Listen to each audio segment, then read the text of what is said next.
We are? We're about to be, I think. I always have to see. There's like a delay in the start.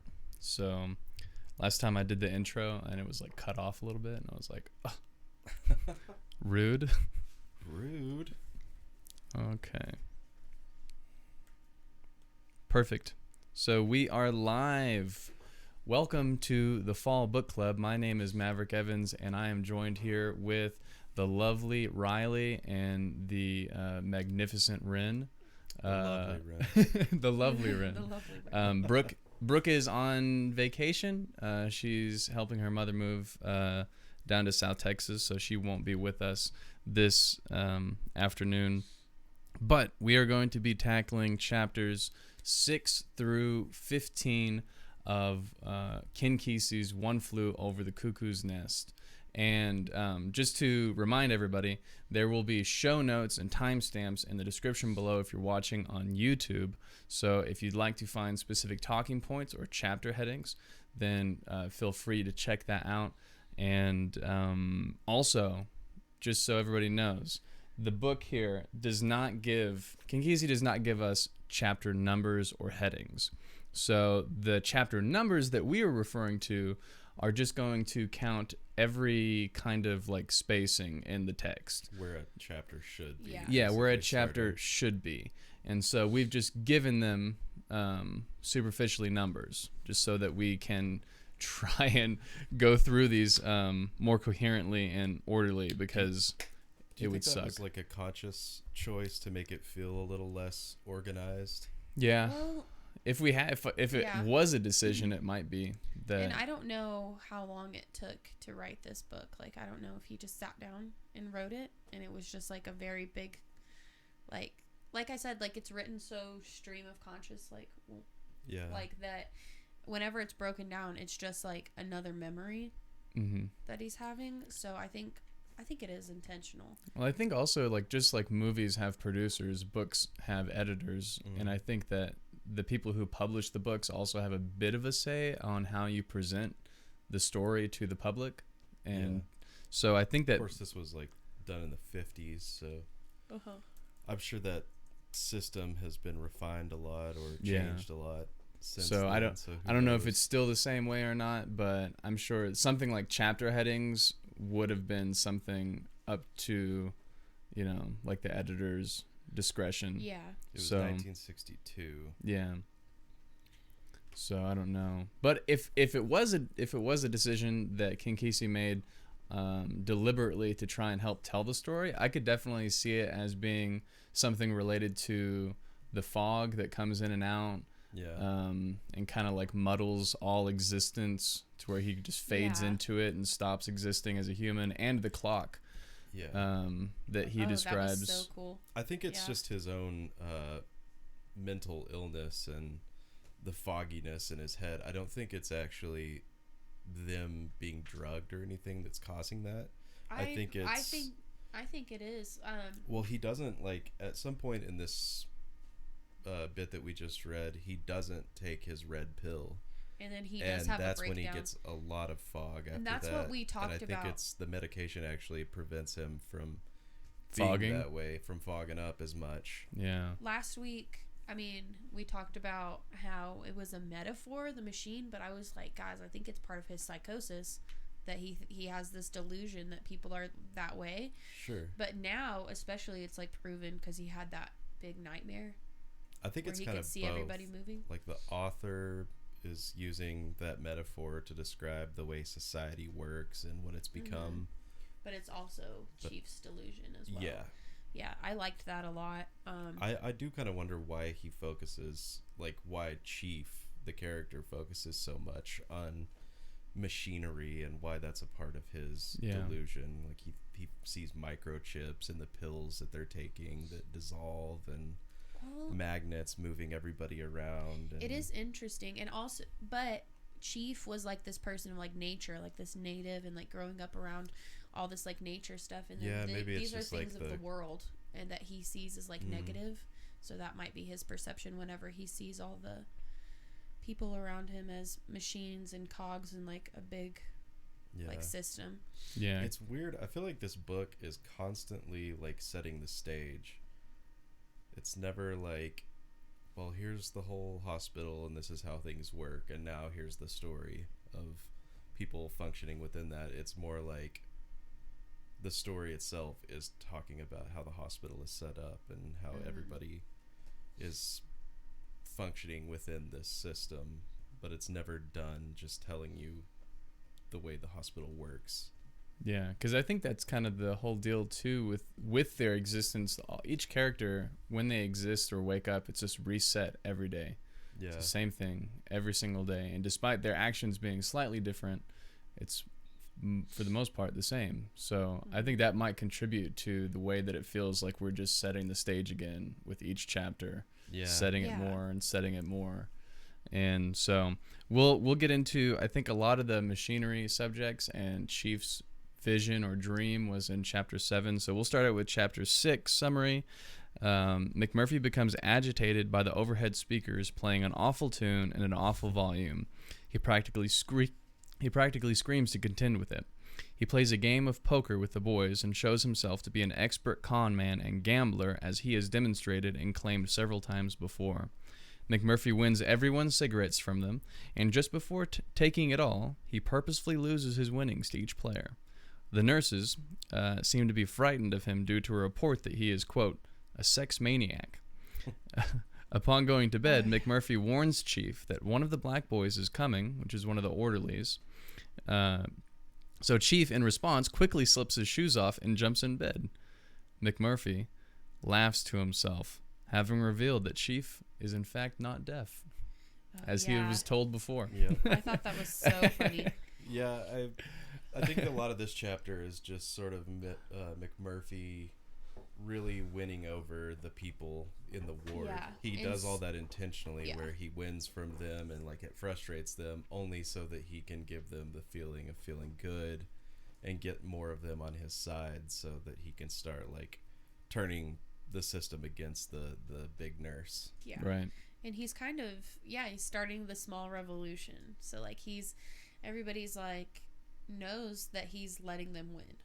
So he's talking about like he knows that he's a con man and stuff, and that's what Brooke was talking about last week, about how he probably is a psychopath, because there's one point where he's taking a break, and he was like, the secret to being a top-notch con man is being able to know what the mark wants and how to make him think he's getting it.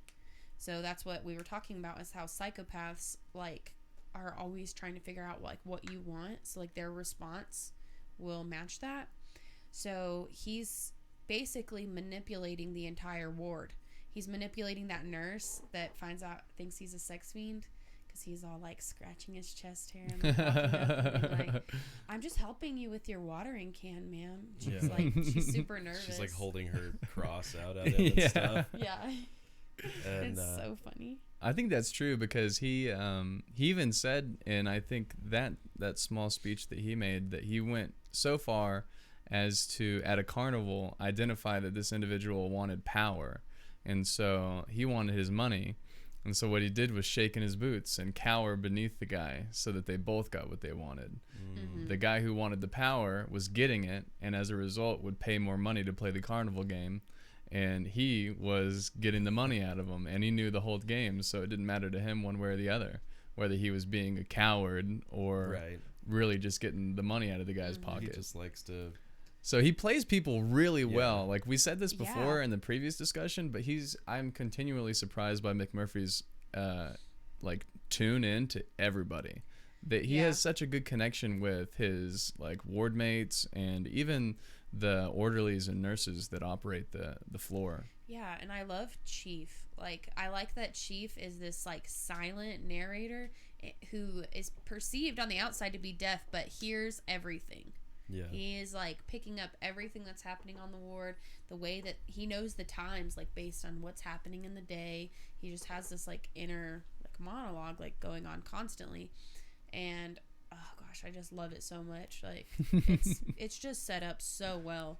Like, things seem to mesh super well, despite like the fact that the text is brought to you in like kind of like a like disorientating way. Like it's kind of like but odd. they describe like that fog or like being like confused, and the way it's described, it is just like what being on an antidepressant feels like. It's just like what being on these like heavy like doping medications feel like, where you just can't move, you can't function. So he just does such a great that our author like describes that so well, that you have to know that this guy is nuts. Like, people who don't know about mental illness or like haven't experienced it cannot like put like, there's so much empathy in this, like that he's had to experience it, like right, you know.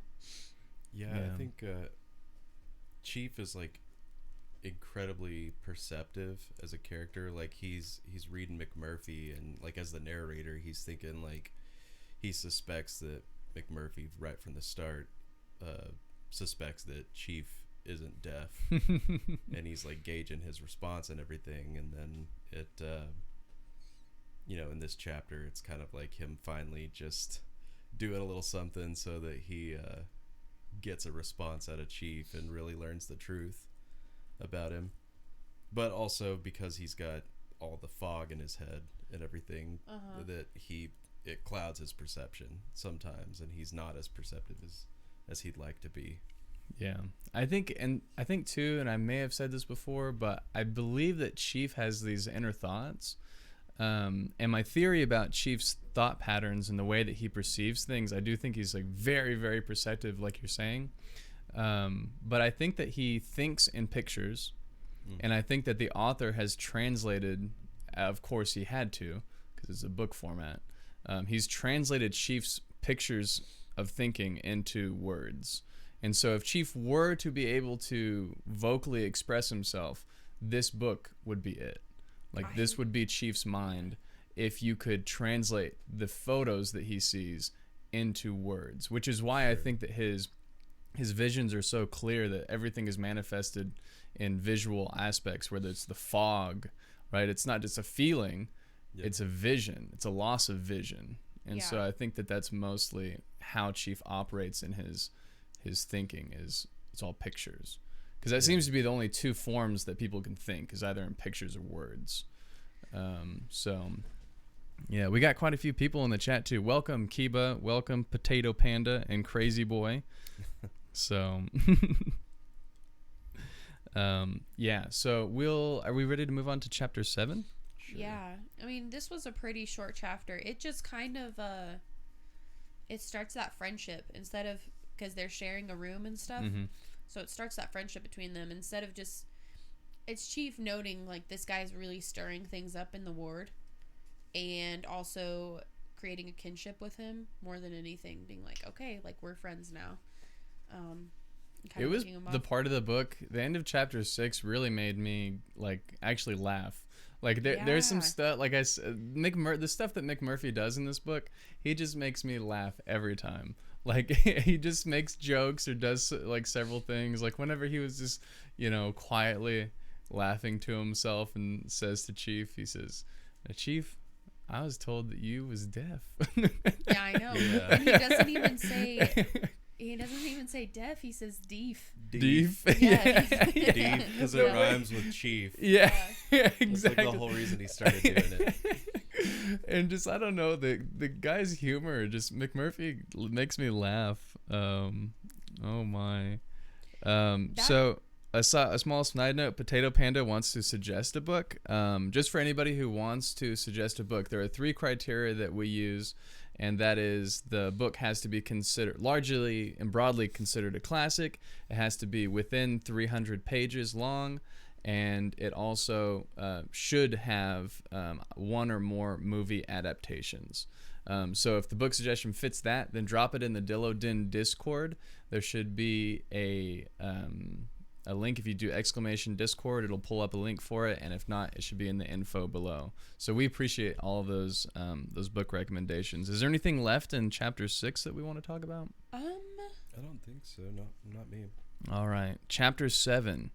The summary for chapter 7: Chief has a dream or vision or hallucination while asleep. It doesn't specify. Take his sleeping pills. Right, because he doesn't take his sleeping pill. I think McMurphy offered it to him, And it was a separate pill. He was like, "Hey, do you want this?" And he was like, "No." The red pill. No, because there was a different pill that. Because the nurse was trying to give it to him, but McMurphy was hassling her, right? McMurphy has his own pill, and he comes into the room and he's like, "Do you want this?" And Chief's like, "No." And he flicks it like a bug across the room. And then Chief, honestly, I think Chief is getting influenced by McMurphy and not taking his medicine, and so he was like, "You know what? I'm not gonna take my sleeping pill," because he's talking about how this red pill, basically makes he said when you take one of these red pills, you don't just go to sleep.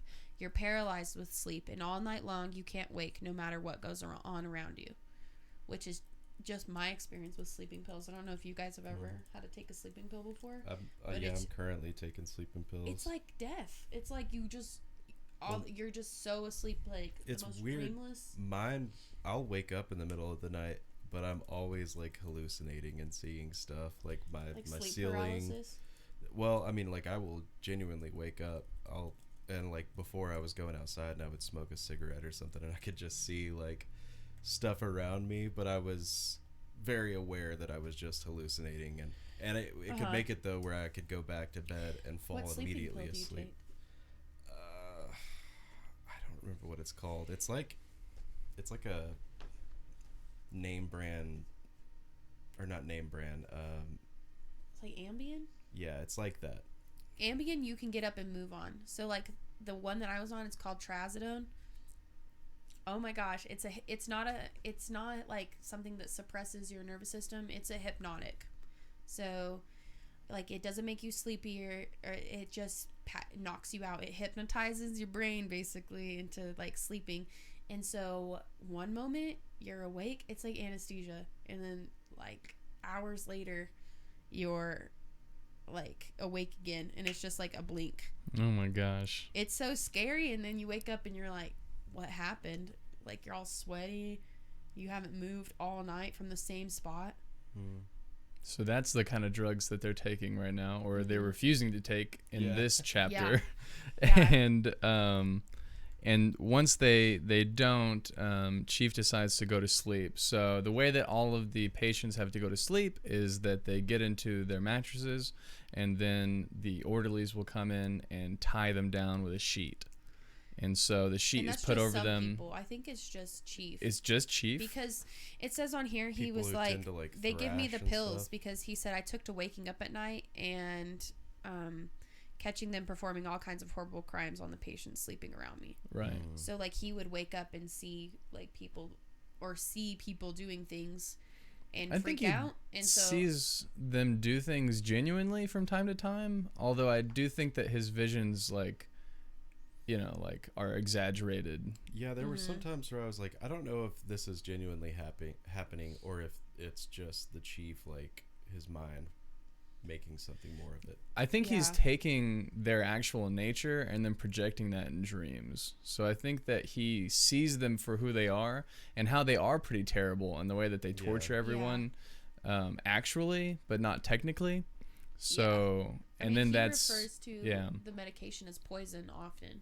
Yeah. Like he knows that it's affecting him, but part of me thinks like he probably does need to be taking like mild like forms of medication because he does have something wrong with him, or else he wouldn't be in there in the first place. Yeah. But I think that he overblows it because that's what mental illness does anyway. Is like you take something really small and it just blows up. Like it gets like much grander. Like that's what a delusion is. He's delusional. Like whenever he starts having these, he just sees these visions and stuff. I don't even know if he was asleep, or if like it was a dream sequence. That's kind of why in the overview I said that it was like a dream or a vision or a hallucination. Yeah. Something between those three. His eyes were awake. He said his eyes were open, and then all of a sudden things started shifting and changing around him. So yeah, I think it's mostly just his own delusions and mental illnesses. Yeah. So because he says that he closes his eyes but stays awake, but we all know just how reliable that intention is when we all when we get tired. Yeah. I'm just gonna close my eyes for a minute. Exactly. So he sees terrifying images of, quote, a big machine room down in the bowels of a dam where people get cut up by robot workers, to which he knows no one would believe exists. And so he asks, but if they don't exist, how can a man see them? Which is a really, really catching question. Like, that caught my eye immediately whenever I read it. Chief then mentions the vague qualities of the fog and how a nice old black man unties his bedsheet, holding him down from time to time. Yeah. So what's interesting to me is that part of me feels like maybe he's half awake and he's having this, because we see in the next like chapter that the old man that they saw like put on a hook and being cut open is actually dead, like actually died that night in whenever, and is being taken out in a body bag that morning.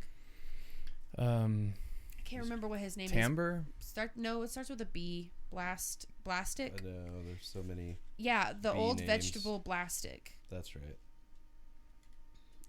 So they drive the hook through the back of his heel and they cut him up and scar him.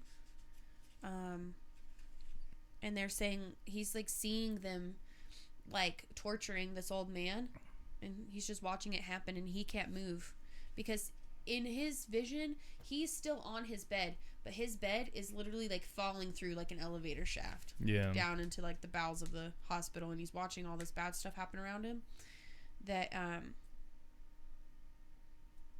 And he was like, I can't say anything because if I said something and I told everybody, they would be curious to see what the insides of an Indian look like. So he's getting paranoid that like if he wanted to, he said that he would get up and go tell people what they're doing to everybody, but he knows that everybody would just call him crazy. Yeah. So it's a very disturbing little sequence, and it's a real peek into what's really wrong with Chief. Like, that's like a manifestation of his mental illness, and it's kind of like schizophrenia. That's what it kind of reminds me of, like having these like visions or like these perceptions that bad things are happening around you all the time, and that people are conspiring against you. People are not actually real. Relationships aren't actually real, and he's questioning all this stuff around him. So, well, he's definitely experiencing some kind of insane experience because these things are not happening, and he believes them to be reality. Yeah. Which is the part where we can definitely define him as crazed in some way. Mm-hmm. So he's not as sane as we thought he was initially. He's definitely cagey, but he doesn't act cagey. Sure. So, but what's interesting though about his visions is that aside from the fact that he believes them to be true, which we'll go back to his ending question later because I do think that it's a pretty cool concept. And true part of it as well. But he has pretty sane and rational responses to the experiences that he's having. So he can identify the fact that no one will believe this, and that if I do tell them, that they'll think I'm crazy. And how many times have regular sane individuals gone about having some odd experience that seems to defy logic or reason, and or has some odd suspicion due to some hunch or intuition, and decides to kind of muffle it because, well, no one else would believe that, and if I told them, they'd think I was crazy. So I'd best just keep my mouth shut and go about life. And so we see pretty much the same kind of rationale go on with Chief's responses here. So like, other than the fact that he experienced it and he thinks it's real, it's not too irrational. I mean, any sane person would not tell anybody about any of that because why would they? Yeah. You know? And he's talking about being pulled out of it, and he's like, and somebody's tugging at my arm, and I know already what will happen. Somebody will drag me out of the fog, and we'll be back on the ward, and there won't be a sign of what went on tonight. And I'll be fool enough to try and tell any about it. They'll say, "Idiot, it was just a nightmare. Things are crazy. Things as crazy as a big machine room down in the bowels of a dam where people get cut up by robot workers don't exist. But if they don't exist, how can a man see them?" Right. Yeah, and that is such like a heavy question. Well, it's like if they're not real, then how can I see them? Right. And of course, I mean, that's, you go into the definitions of hallucinations and all kinds of things, or mirages that you can see in the desert and heat and everything. But obviously they exist in some fashion because you can see them. So, but whether or not they exist in like the common reality is, you know, the question here. But like, say, like, as I heard it too, I think Jordan Peterson told a story about one of his family friends' child who was telling them about a dream that he had. And for children, dreams are interesting because a lot of times they'll have like nightmares and different tremors at night. And that's like, you know, different adolescent period where they have lots of nightmares for whatever reason. And so he was having this nightmare, and, you know, the common response from parents whenever children have nightmares is to say, well, it's not real, so you don't have to worry about it. Yeah. Well, it doesn't help that much when you're the one having the dream, and the terrible things are happening to you in it, right? So, so the best response that he gave to the child is like, well, what are you going to do about the problems in your dream? You should resolve them. And then when you decide to go to sleep, and then when you dream, you might have the solution that you've concocted consciously in your dream world. And just as it happened, that's how it worked out. The kid devised a plan to fix the problem in his dream that was bothering him so badly. And then the next time he dreamt, he was able to solve his issue. And so what's the difference between that and reality, honestly? Yeah, something my grandma says often is a person's perception is their reality. Like, so if you're perceiving things happening to you, then that's very real to you. So, like, you can't discount somebody's experience and downplay it.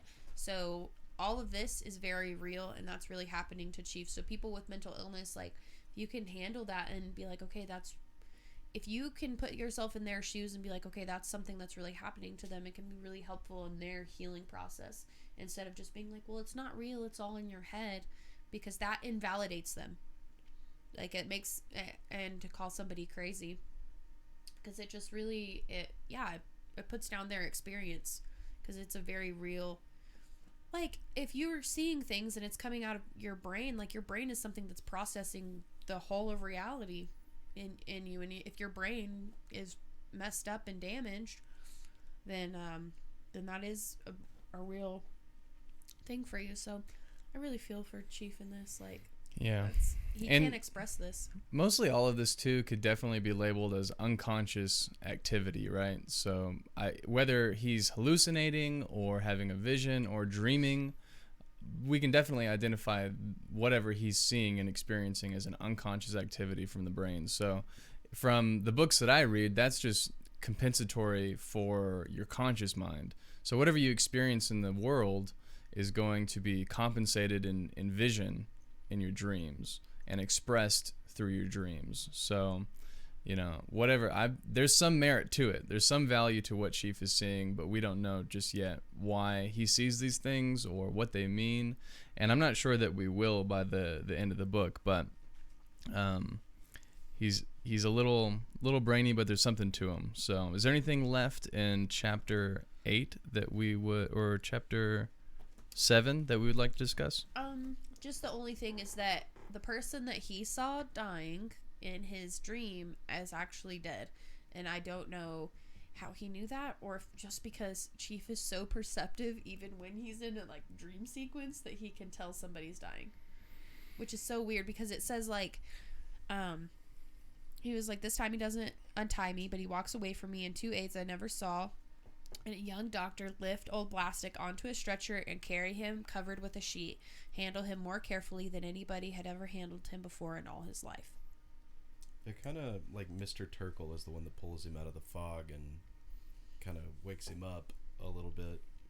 And he talks about Mr. Turkle like he's like a kindly old man, but it also kind of hints at Mr. Turkle being just as sinister as everybody else, the way like Blastic is actually dead, and Mr. Turkle doesn't untie the sheet or loosen it to let Chief move around a little bit or anything. Instead, not tonight. That's what he said, not tonight, because he just woke up from this like panic dream. Yeah. And he was like, honestly, I think Chief was like, I don't blame him for not loosening it this time. Yeah.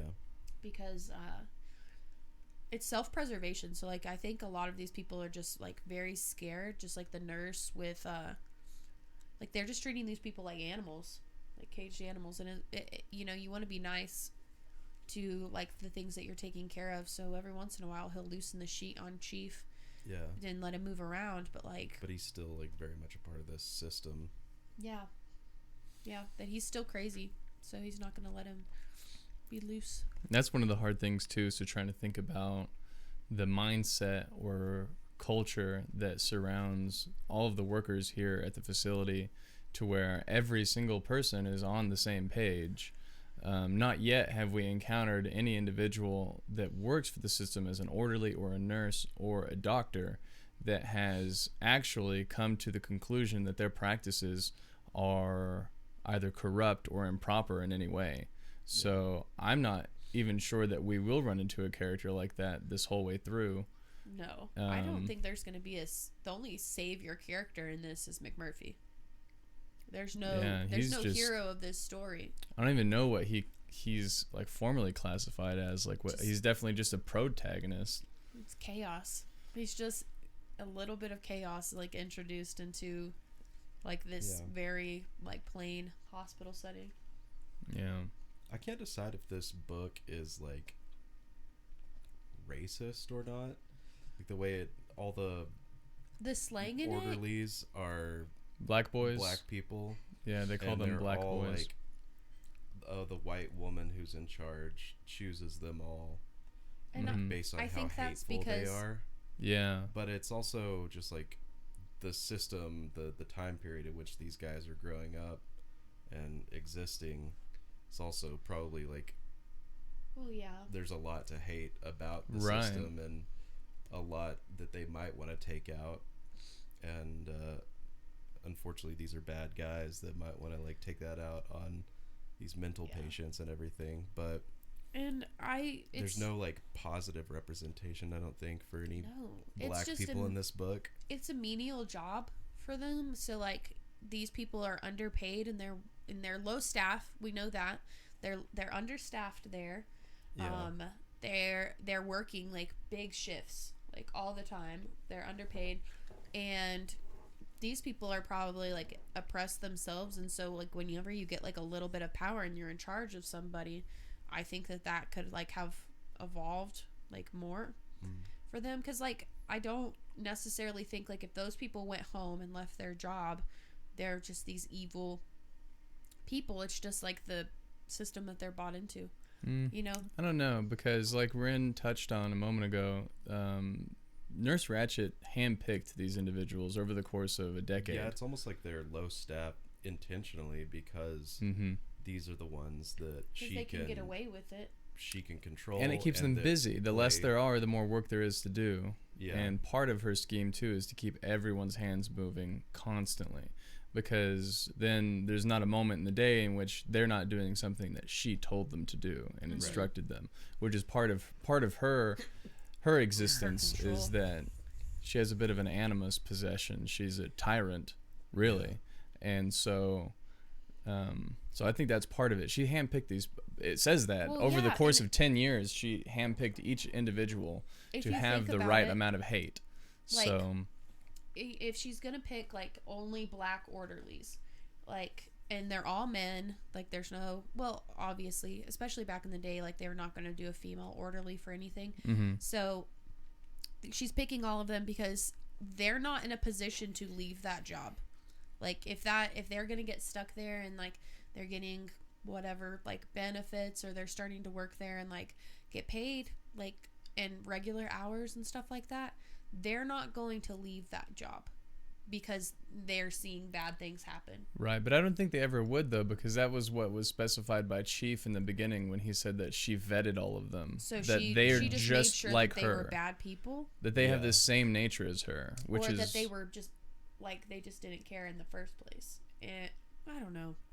It's just, like, it's hard for me to believe that they were just, like, starting off terrible, or if they grew the complex over time. No, that's why Nurse Ratched wanted them, because whenever she would interview them and bring them on to work, she would see the hate in their eyes. And it describes the one guy whose mom was raped in front of him, and as he was like 12 years old, or like maybe younger than that, hiding in a closet, and his dad was like tied up and beaten, watching his wife being raped. It's just like terrible so things. These are the individuals we can assume that Nurse Ratched regularly hires purposefully. Yeah, she's looking for people that have been traumatized, mistreated by society in some way, so that they're able to exert the kind of force and oppression on the patients that she sees which fit. Brings up another aspect of it. I feel like the book is kind of sexist, and that they're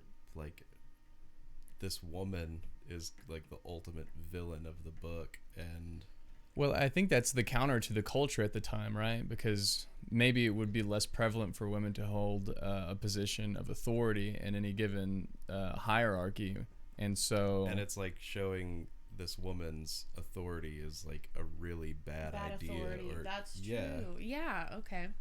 And I like that. She's like manipulating all of these black men and stuff. It's that just, she's a spider, and that she's, I don't know if she's toxic just because she's a female character, or if they had, but all the male characters like that are in authority, like the doctors, they're just dummies for her. Or like McMurphy, like his experience with the 15-year-old girl or whatever. Like, I don't know, it's all of these like negative opinions and kind of views of women that are just like really and black people misogynistic. Like, I mean, and I don't want to know. Well, none of the men are overly represented as good characters, though. I haven't seen any male role yet in the book that could be looked up to or revered in any way. They're all pretty I guess put at a disposition by the nurse. McMurphy goes against the system, and the chief you sympathize with, if only because he is the narrator. But But he's just a crazy guy, so it it's does like, make you question if our author is racist himself, like because of the time, or if he's just writing about characters that are racist, like his perception, because he does use that language. So it's like he uses the slurs and different things like that, and the characters are bad in general. Like, those are bad people, and they're doing bad things to all these mentally ill people. But is he just writing that because it's like a period piece, or because that's his rhetoric and like that's how he actually thinks about black people? That's the thing about like reading a book that was written decades ago. It's hard to tell exactly what is of the time, like what's he trying and what's to capture. Like just like, boy, this hasn't aged well at all because his opinion is terrible. And Chief, I think it's mostly just a period piece, because you don't hear any slurs come out of our narration. More so, we hear the slurs come from McMurphy. And if anyone's going to be using slurs, it would be McMurphy. Yeah, that's true. That's what I was thinking. Because, like, he's a redhead. He's Chief, as white as they come. Isn't he somewhat of like the hero of the story, though? Right. He's like going against the system. And that's but he's so not good, though, because if he was the he's hero, then character. he has to be an anti-hero for sure. So he's racist, he's a rapist, he's a psychopath, right? He's a gambler, and he's a cheater and a liar, but also he's a sex maniac. Yeah, but he's the only joy in the entire ward. Right. He's the only good that's coming out of anything, and he's just a disruptor in the monotony. So I think that is what makes him. He's the unlikely hero. Like, nobody would really think. I think it just shows how low the bar is in that environment. Yeah. Yeah. And that it just took the right bombastic personality and individual to try and disrupt the tyrannical orderliness in the system. So I don't know. It is a difficult conversation to decide whether or not the racist tones are coming from the author's own beliefs and opinions, or whether they're coming from the period in which it was written. And I think that it would be almost impossible to distinguish those two in the first place. Well, it's in Oregon. Like, the setting is in Oregon. He could have just done white orderlies the way he wrote it. I mean, people were super racist in the 80s. So, the 60s. Like, is he just writing I'm sure it wasn't any better. As black people, because people already back then had the disposition of, like, not liking black people, so it just really solidifies that these orderlies are terrible? Well, I haven't seen any rhetoric in the book so far that puts them down because of their skin, other than what the characters specifically say to them. So, like, you can tell that McMurphy, for example, has a lower opinion of Negro men than he does any other color person, right? I guess I just think it describes them negatively and then kind of uses their skin color to amplify that a little bit, like all the black faces and as the blacker the better, or something like that for her purposes and stuff. I think it is definitely like pretty racist and pretty sexist too. I do think it's a product of its time, but at the same time, I think it's probably actually the author's. Yeah. Well, I think it's an being interesting thought reflected. experiment too, right? So we can take these individuals who are like objectively oppressed in their society, right, and have been taken advantage of and abused in their society, and then we give them a position of authority and the opportunity to make terrible use of it. And to abuse their power, and what will they choose? What will happen? And this is the idea of, like, is revenge the option? Yeah. Or do we turn the other cheek? And will these people do it? And we can. I think that the experiment that they had here with the black boy orderlies is something akin to like the university experiment that they did with the college students who became prison wards, prison guards. Stanford, yeah, the Stanford prison experiment, and also we had the massive experiment with Soviet Russia and Mao's China and Nazi Germany. So these are also examples of individuals who weren't forced to do bad, but given their position, chose to. Yeah. So. And it was all in retaliation against groups that they felt had wronged them. So the Jews wronged them, the Gypsies wronged them, and the USSR, it was the kulaks, you know. And so, I don't know. I think it's an interesting thought experiment, and it just poses a really early question of, if we gave them the position, would they revenge or would they forgive? I don't know. I don't know if that's it, or if it is just stark racism. It's kind of set up in this case, though, where the ones that aren't mean enough, they are like kicked out. They get kicked out. Yeah, by someone who will be meaner until she has like the 3 she's looking for. Exactly, that's true. Pretty mean guys. And then that leads into our next chapter, where we have somebody. Chief wakes up and he hears singing coming out of the shower, and he's shocked, like, because he hasn't heard people singing in the ward in, like, ever. He's never heard somebody singing, and he's just singing in the shower, enjoying his morning, having a good time. And he comes up to the ward in just a towel while Chief is mopping, and he's like, "Hey, can I get some toothpaste?" And they're like, "Sorry, it's closed until 6:45. That's just the rules." And he's trying to disrupt it. And he takes some cleaning powder, which is what they're scrubbing the baseboards with, and he dips his toothbrush in it, and he goes and brushes his teeth with it. And eventually, like, Nurse Ratched comes in and is like, "What's going on?" And he's singing, having a good time, and he's just in his towel. McMurphy is just in his towel, and he has his black cap on his head, though. Yeah, his hat is on. Motorcycle hat. His hat's on. He has a towel around his waist, and he's like, "Oh, hi, Nurse Ratched," like, talking to her. And she's like, "Where are your clothes?" And he's like, "Oh, I think somebody stole them in the middle of the night." They boosted him. Yeah, they boosted him. She's like, "Boosted." Boosted up. And it was so funny. Like, something that Chief refers to constantly is the Combine. And I think the Combine is mental illness and just general, saying, like, maybe the Combine didn't get him. Maybe he is different. I feel like the Combine is the whole system. The system? Is the outside world. And everything that perpetuates the people that reign over them. Yeah, the order and, like, forced rules and everything. Yeah. In society. Like, and, like, for like, the conspiratorial individuals in the world, it would say, yeah, the man. Oh, exactly. yeah. Yeah, we got to stick it to the man. Exactly. To them. They. You know, these vague addresses. The Combine. Spider-like robots. Yeah. That she is very much a part of. It's just so funny. Like, she's so upset by him. And he was like, "Well,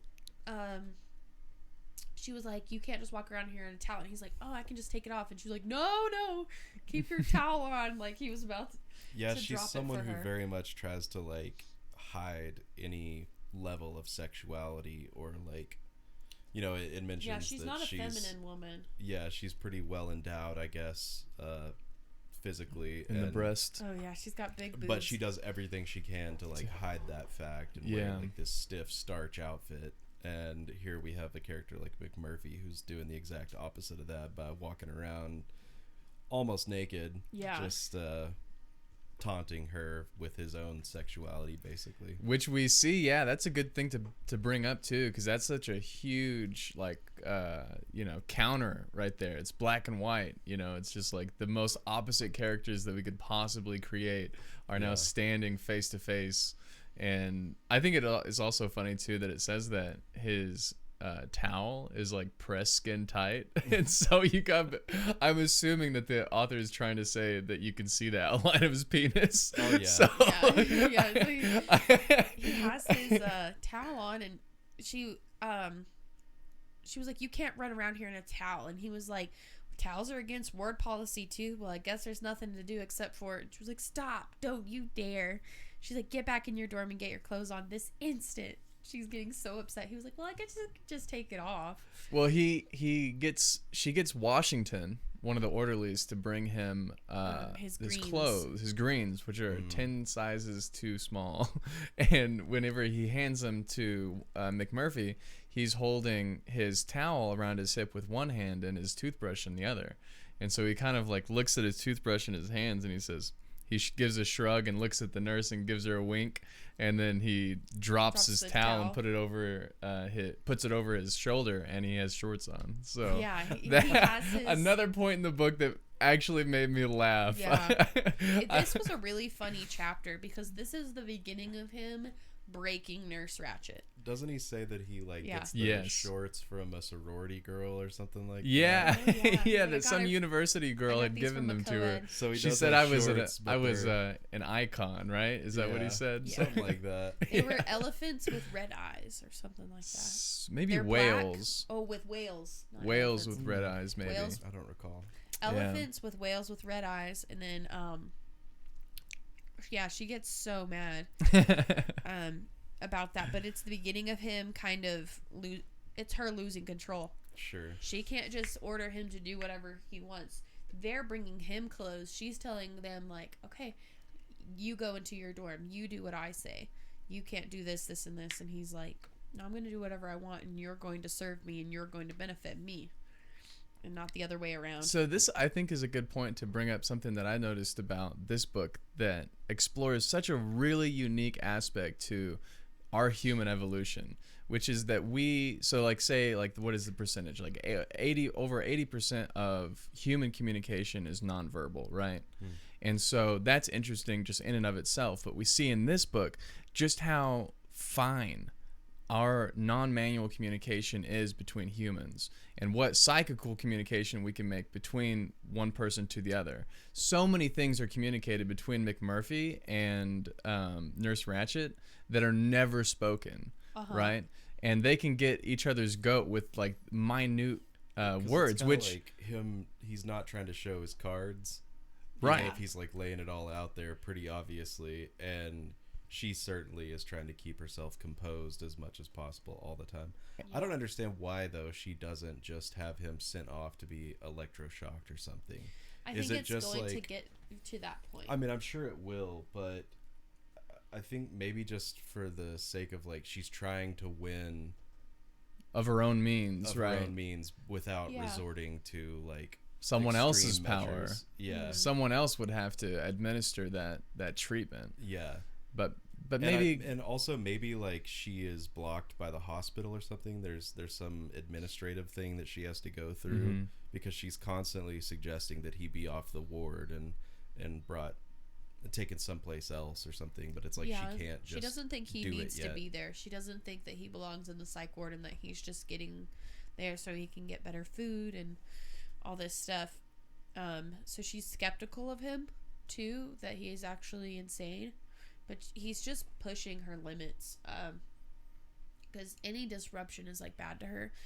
But I don't know if they just don't use the electroshock until like they have just massive freakouts.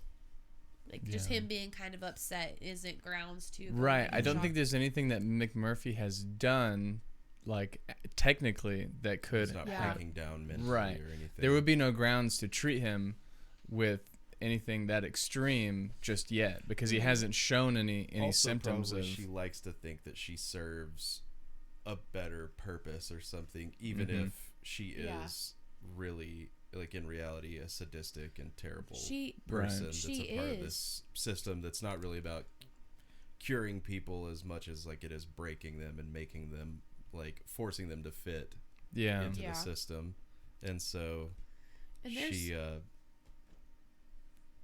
it's almost like the pretense of her having a heart by not doing it, when really it's just she's not reached that point yet. Yeah, exactly. I It just genuinely hasn't. think she's just on this massive control power trip. Like, she's evil. As soon as she sees him in the morning, she starts like listing things to like get into their psyche.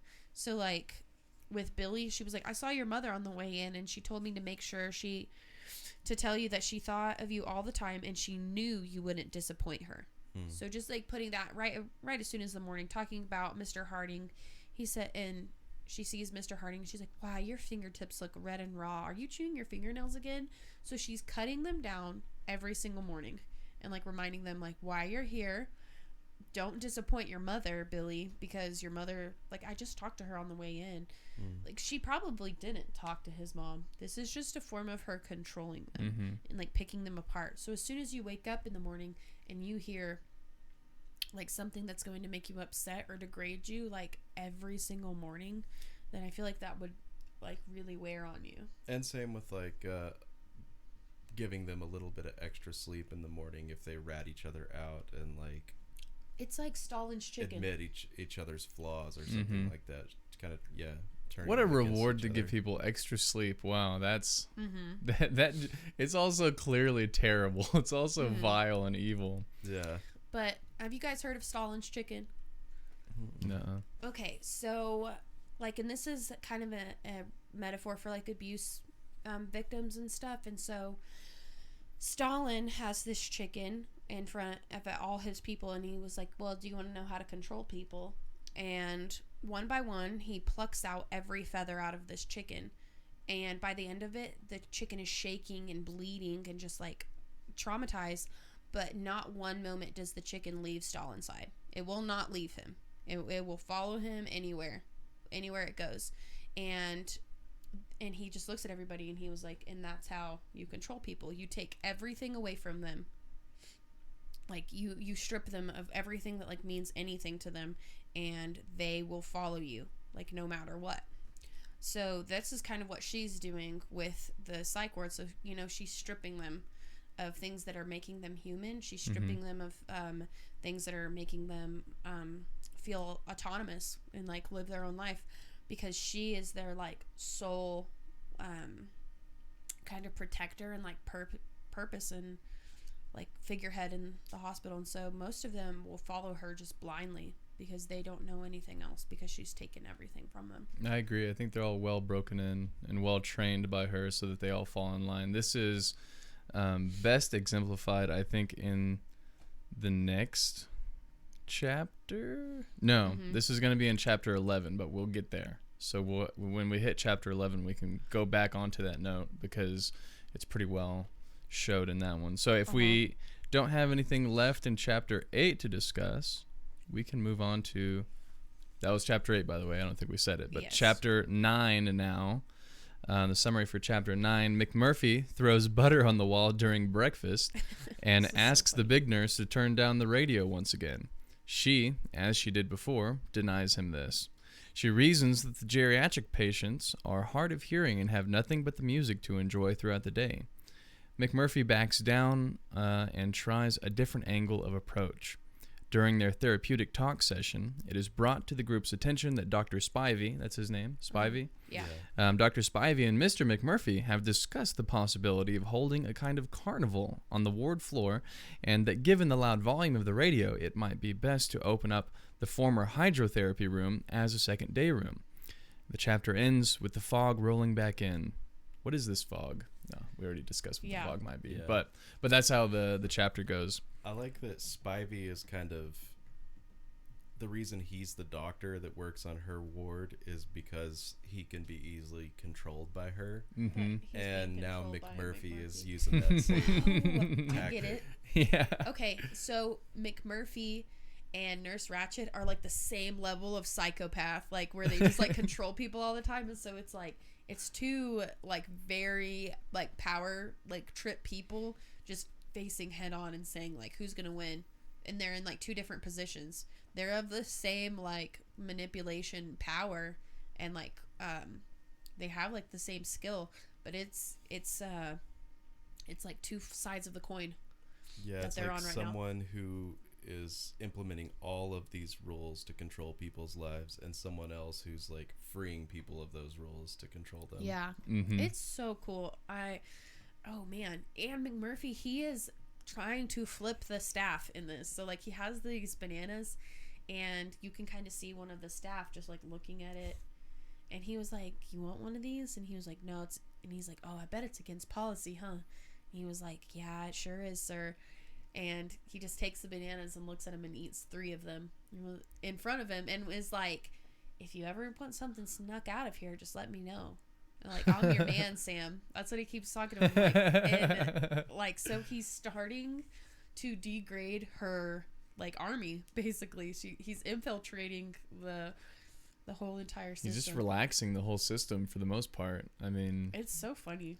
so yeah, I don't even know. Like, I think that if he is a psychopath, he's a useful one. It seems like, because at the moment he's like destroying a system that kind of needs to have itself destroyed. Yeah, honestly, I'm not sure if this guy is a psychopath. Yeah. Because he clearly lied to get himself in this place just to avoid doing work. I think he's extremely someone who manipulative. is not going to be like told what to do in any way Yeah. at all. Well, and it's hard to the world would view that as like someone who's just disruptive and I no agree. good, but he's just like, I don't want to fall in line with society and its rules. I'm going to do whatever I want. Yeah, which is like the common attitude, right? We don't want to fall in line. Who wants to be what's it called? Anyway, he's very self-serving. Yeah. If anything, he's not gonna. That's how I like the turn that maybe he is a psychopath, but like psychopaths are like very aware that they have something going on. It doesn't necessarily mean that they can't want better for other people, but he is so manipulative that there's like, in my mind, I'm like, God, he's always trying to do something. He's always scheming for something. Just because someone is capable of manipulation doesn't have anything to. I'm not sure that warrants for like a possible like insanity diagnosis, because like, so for like an instance, whenever he was playing poker with the boys and he was he lost and then won it all from them, and then right before they quit he lets them win again. Right, so this just stuff that was already there. Is it like makes? Yeah, he just specific let mention everybody that have all they their just own get stuff all back. their stuff back. Yeah. Well, it's like every interaction he is planning it out. Like regular people don't do that. Like we don't. I think they should though. Like we don't play games and we don't dance around whenever we're having like regular human interaction. But for him, it's like a chess game. It's like every move that he does wins somebody over so that he can get what he wants. Well, he hasn't encountered anyone that is equal to him in his intellect other than Harding. But Harding is lacking in street smarts that he too is manipulated by McMurphy. Yeah, so he's almost not even much of a challenge for him to like, take his spot as the big bull goose or whatever. Right, Yeah. Bull goose loony. The bull goose loony, yeah. The craziest person. So he hasn't met anyone other than Nurse Ratched that has even come close to his intellect and his ability to work people. So and Nurse Ratched kind of exerts her power in a more formal, tyrannical way. She doesn't coerce anybody.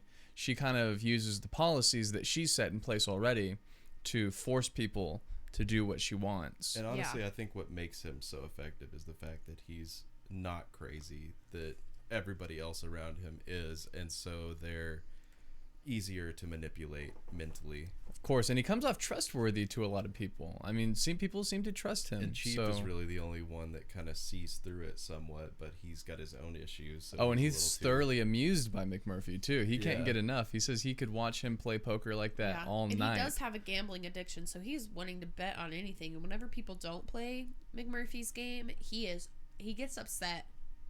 So nobody wanted to play with him because they had all these IOUs. And so he was like, you know what? If I can't remember what he was lifting.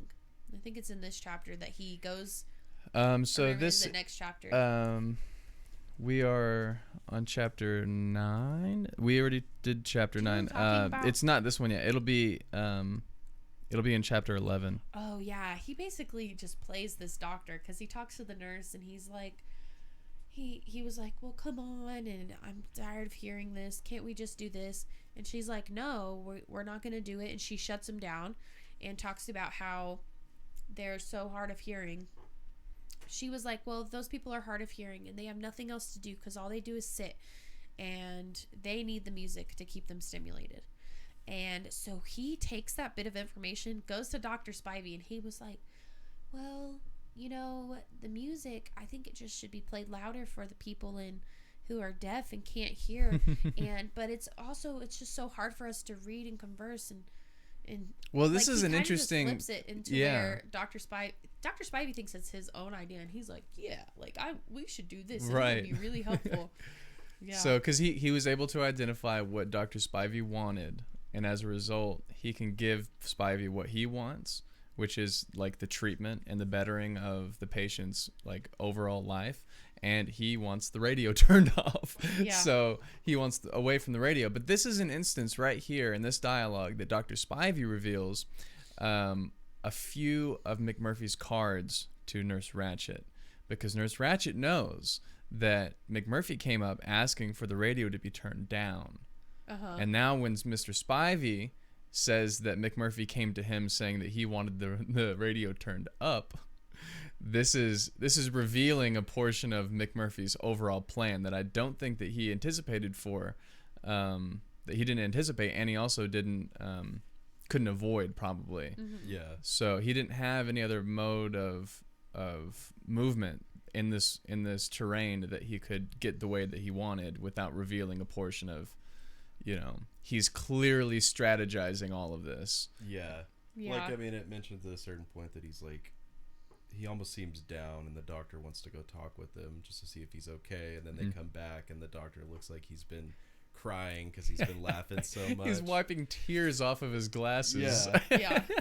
And then what is it? This chapter where they say they went to the same high Yes. school or something, and you're wondering like that can't possibly be No, true. it's not true. He just Murphy's did it to clearly like trick just them. manipulating He just this lied. thing. It made me laugh so hard.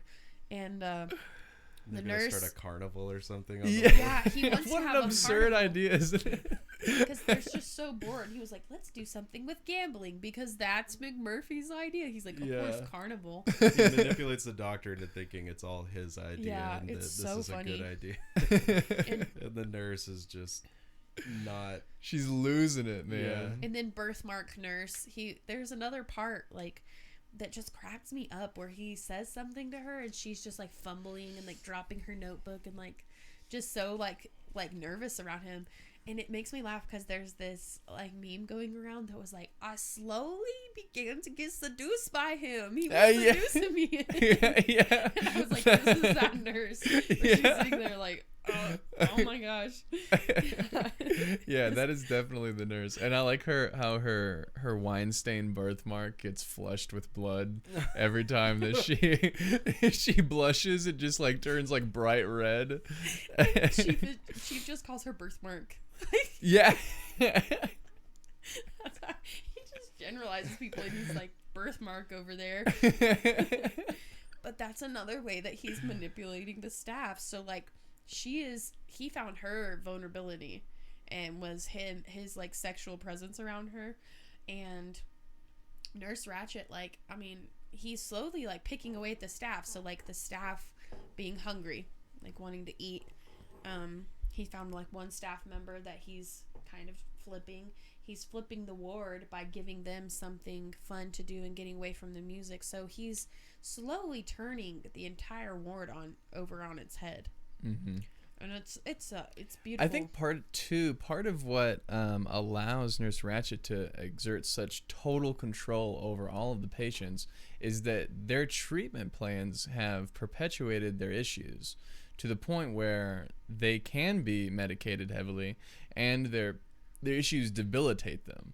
So the more that they are freed from their neuroses, say, the more they move around, the more that they go and play and make more noise and all kinds of other things that are jubilous, that it seems Nurse Ratched just wants to squash immediately. Like, it's almost as if she is like a Scrooge that just wants to stifle all laughter and joy and merrymaking. Well, yeah, like, if they weren't crazy, what job would she have? If they actually got better, like, well, like, and what's not her even purpose just after that, that? but like too much emotion or anything, it's like they've got to be kept in line at all times, or else she loses a little bit of control. Yeah, over just them. like at the beginning of and like, she does the same to her face. I mean, she like Chief details her face constantly about how it's just this hard set flat line. plastic and like If like you a can see it doll's cracking. mouth, and and there's no lines on her forehead to denote any kind of expression. Yeah, they were talking about Have y'all seen the movie? No, not yet. Yes. I was gonna say, just like the woman that they picked for her has just such a distinct, like, her eyes. She just looks like Nurse Ratched. Does she I mean, really? yes, That's she exciting. is Just a like very a- well cast individual. hatefulness about her eyes. She's just cold. She just radiates ice. Yes. Like, she just looks like if you touched her, you'd turn to ice. Like that you might have to like put a glove on afterward. Like, it's just. Oh, and then she starts talking about how she's lost a battle, but it was like she lost a battle right now, but it was a battle in the whole war that's going on. So like she might have lost the battle of like not allowing them to go into have a second day room. She lost that, but like there's a whole war going on right now, and Chief is telling himself, he's like, we shouldn't let McMurphy get our hopes up, like, at all, because like nothing's really gonna change.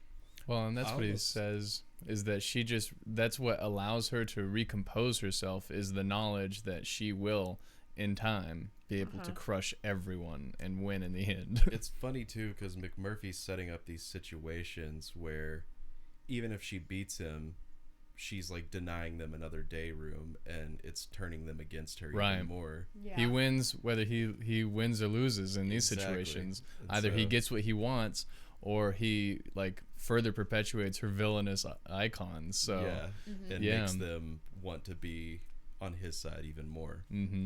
Yeah. So it's too good.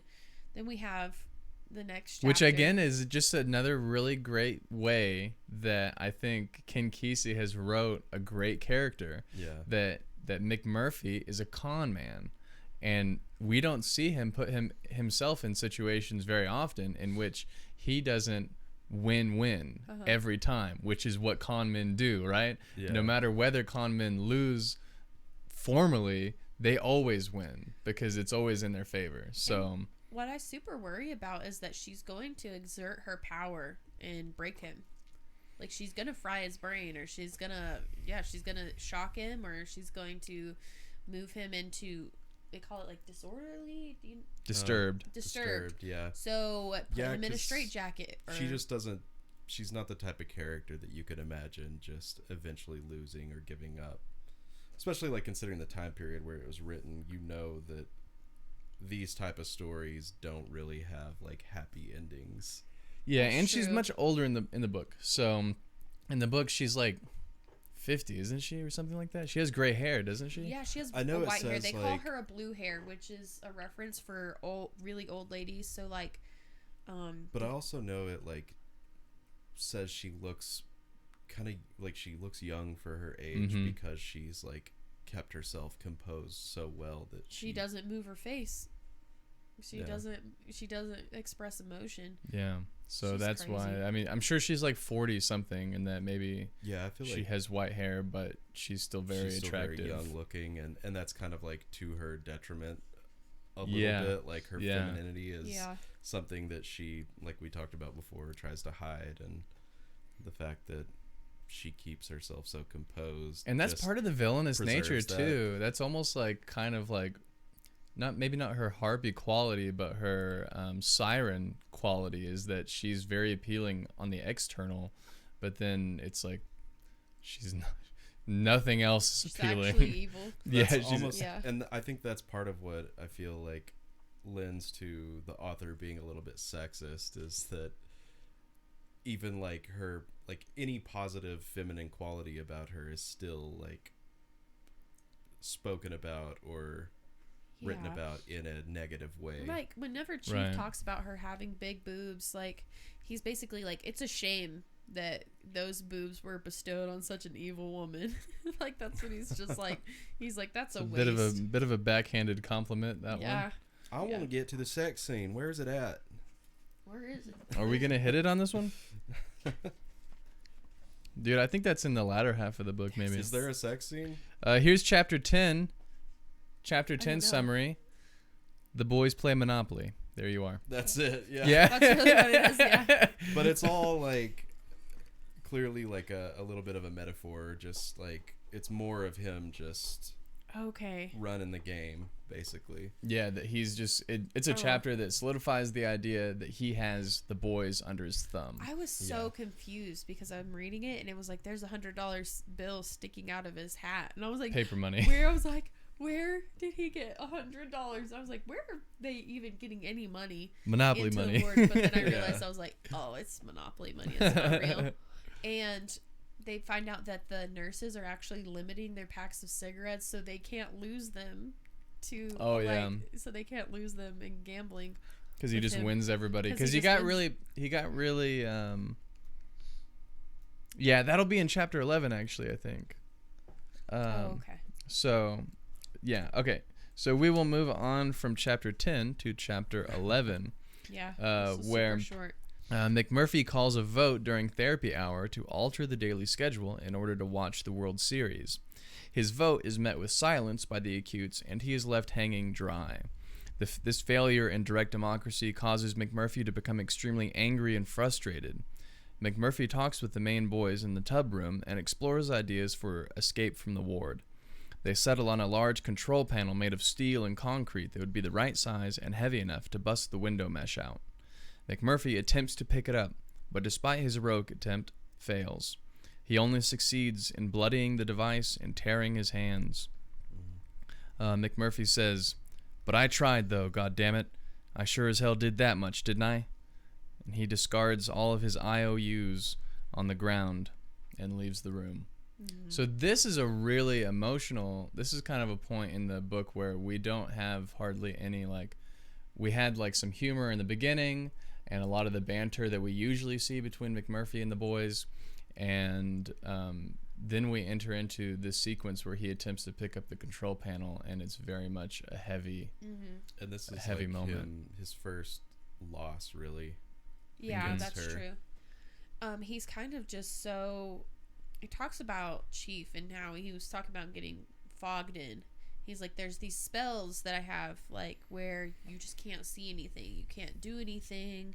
You're just stuck in the fog and you're slipping, like, in and out. So he's just slipping in and out of being conscious and, like, being aware of stuff, I guess. Which might be Chief's specific symptom. I mean, that might be just him. Yeah, I think it is just Chief. I think it is, too. And part of me almost... Chief's perception is that this is happening to everybody. So he's saying, like, even McMurphy doesn't know that he's been fogged in. And if he does, he makes sure to not let on that he's bothered by it. So, like, everybody's just getting drained. And I think that, like, in between these periods of McMurphy, like, having fun and kind of spicing things up, it is boring. And everybody's just, like, droning on and, like, living their day to day. And So he's just saying, like, even McMurphy's, like, not noticing that this is happening. And if he is, like, he's not saying anything about it. But part of me was like, are they drugging everybody? Like, are they just double dosing people to, like... I think like, so. Because as a they all have form to of, line like, up. power? They all have to line up and take their medicine. So Yeah, and I was like, okay, I think maybe she's heavily drugging them. So, like, whenever this was coming up for him to vote about watching the thing, Chief was just saying, like, that he just couldn't even move. Like, he just, like, he could feel himself, like, drifting away and, like, passing out and falling asleep. But he could hear everything. And, but he just physically couldn't move. And I would guess that McMurphy dodges all of his medication. Oh yeah. yeah, I would assume that he does a very good job of Because he's that. there, like, through his own manipulation, and I think he's just doing whatever he can to...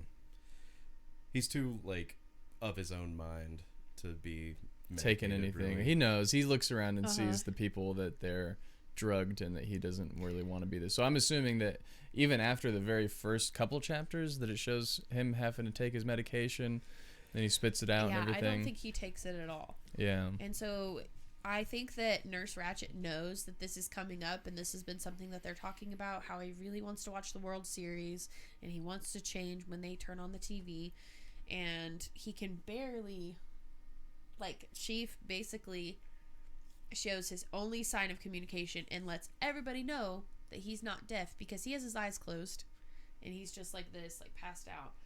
And they were like, come on, Chief, you're our last one to vote. Like, come on. He's trying to get everybody to vote.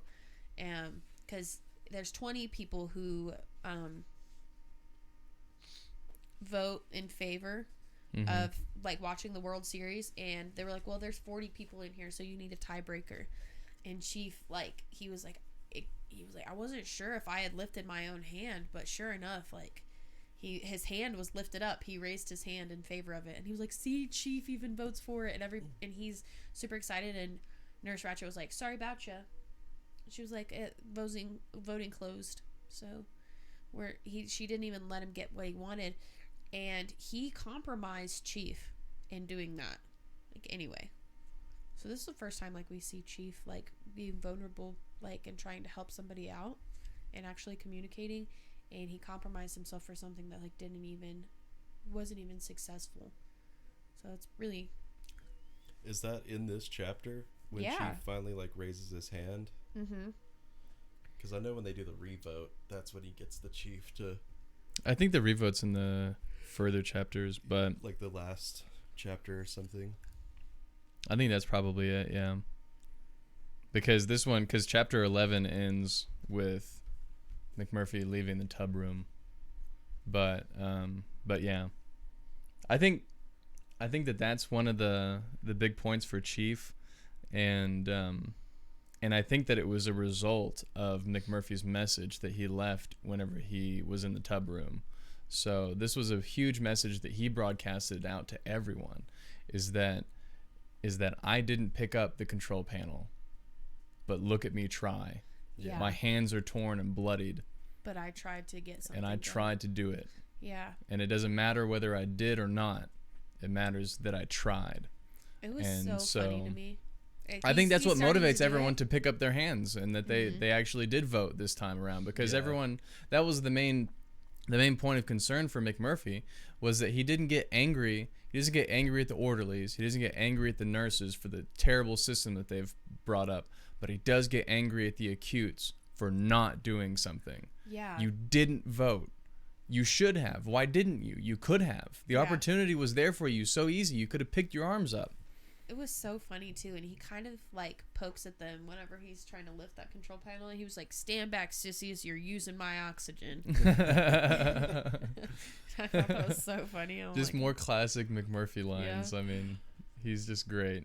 And he's just, all this voting and stuff. It's him just trying to, like, break them free from this system. You that guys they've were been right. So...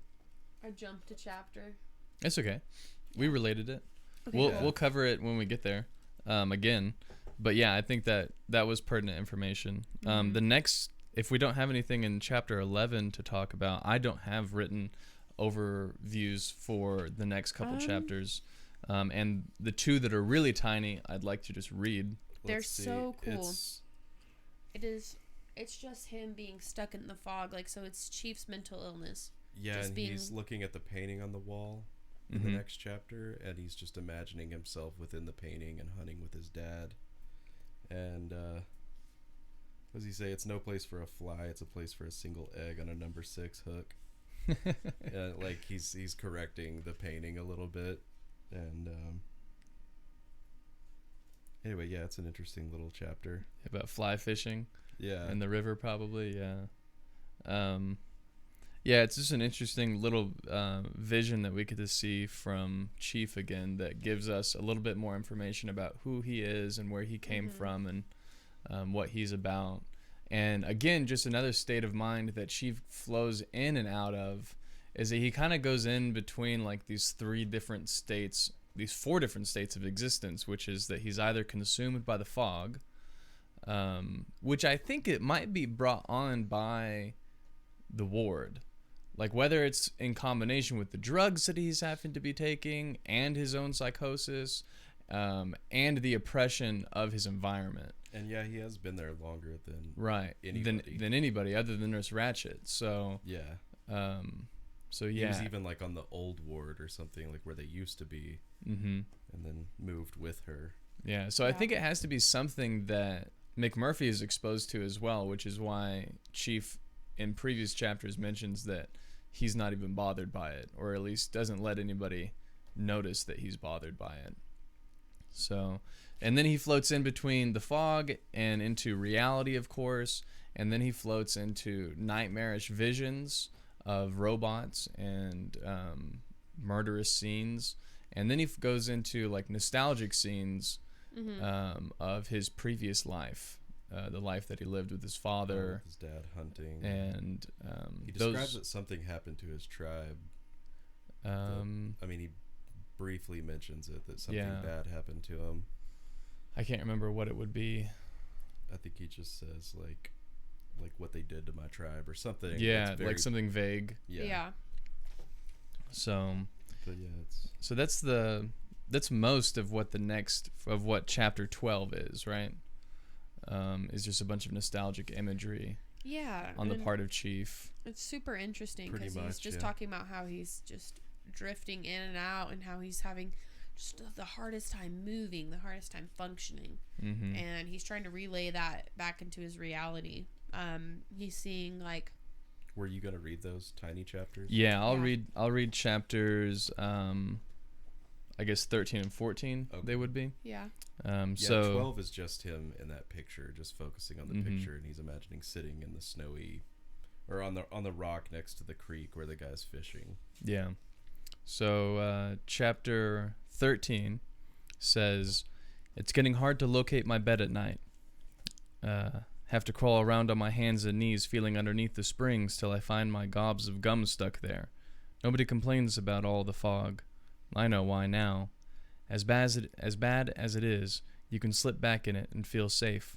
That's what McMurphy can't understand, us wanting to be safe. He keeps trying to drag us out of the fog, out in the open where we'd be easy to get at." And then the next chapter, chapter 14. "There's a shipment of frozen parts coming down the stairs, hearts and kidneys and brains and the like. I can hear them rumble into cold storage down the coal chute. A guy sitting in the room someplace I can't see is talking about a guy up on Disturbed killing himself. Old Roller.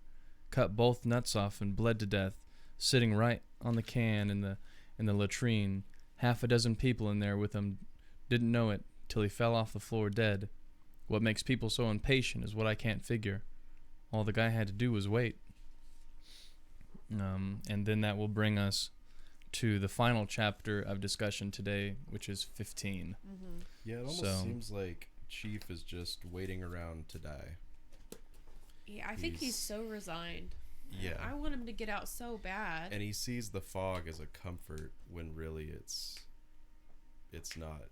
It's something that he can break free from. I think honestly, I do think it's his time on the ward that's contributed so much to his psychosis and his seeing the fog and everything. Not talking for years, like not being able to communicate for years, like being catatonic like that. I just don't. He really just has resigned himself so much to being nothing. Yeah. Either he's just like given up, or like he just has like massive self-control, because I never shut up. Like I just could not fathom not talking like that constantly. So like I think he's just completely broken down. I think he's like intentionally described as being 6'7", so that you know he has all this potential to be like take charge of his own life. He just has forgotten how to do it, and I think that's kind of the main purpose that McMurphy is going to serve, is to like help this guy snap out of it. It's kind of interesting. It's like there's a trope nowadays that exists in movies that the director Spike Lee calls the magical Negro. And it's like in these stories like The Green Mile, where a black man who is magical shows up only to help out a white character. And it's like he exists in a time where black people are suffering so much and white people have all of this power, and still his only purpose is to further a white man's story.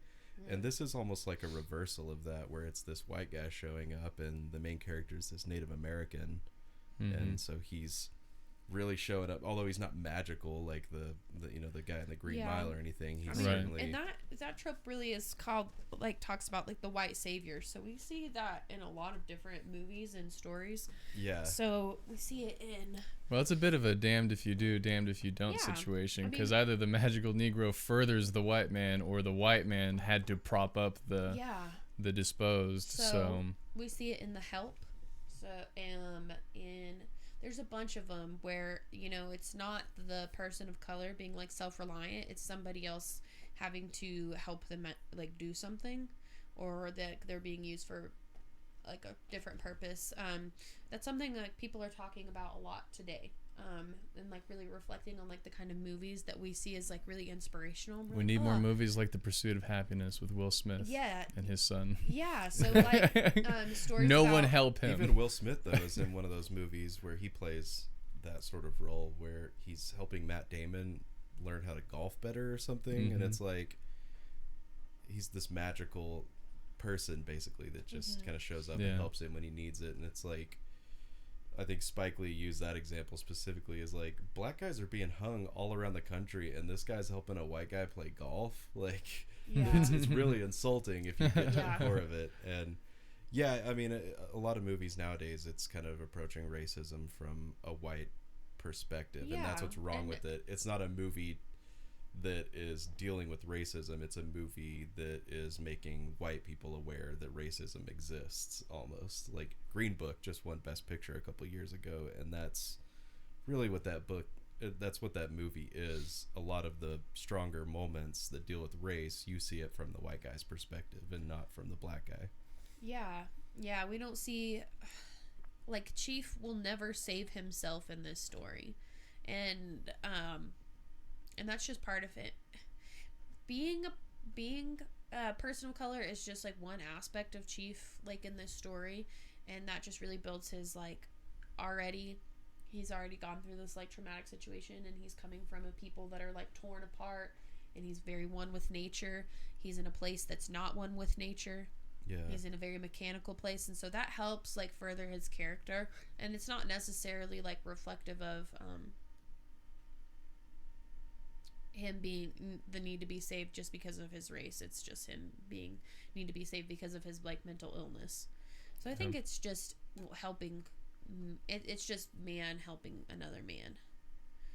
I do kind of see what you're saying though about damned if you do, like damned if you don't. Kind of like, that's true. It's either the person of color helping the white guy, or the white guy having to help a person of color realize their own potential. Right. Yeah. And so it's not much better, but it's nice at the same time to see like a reversal of that trope to a certain extent. And it which is why for me looking at storytelling is a lot better to try and interpret the story from an archetypal perspective rather than a superficial propaganda perspective.